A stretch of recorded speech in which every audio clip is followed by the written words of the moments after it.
central Pennsylvania, Montour County in central Pennsylvania, Northumberland County in central Pennsylvania, Central Snow County in central Pennsylvania, Eastern Snyder County in central Pennsylvania, Union County in central Pennsylvania, until 4:15 p.m. At 3:06 p.m., a dangerous snow squall was located along a line extending from near Woodward to RB. Winter State Park to exchange Squall, moving southeast at 35 miles per hour.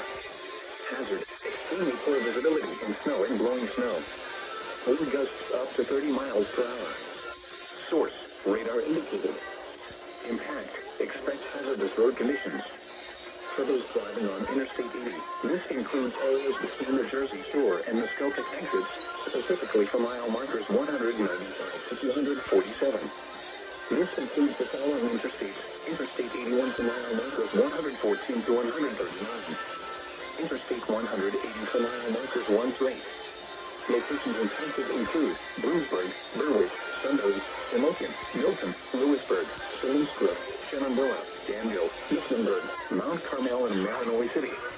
Reduce your speed and turn on headlights. During snow squalls, the visibility may suddenly drop to near zero in whiteout conditions. Roadways will quickly freeze. Black ice will cause roads, bridges, and overpasses to become slick and dangerous. Slow down and be prepared for sudden subtraction.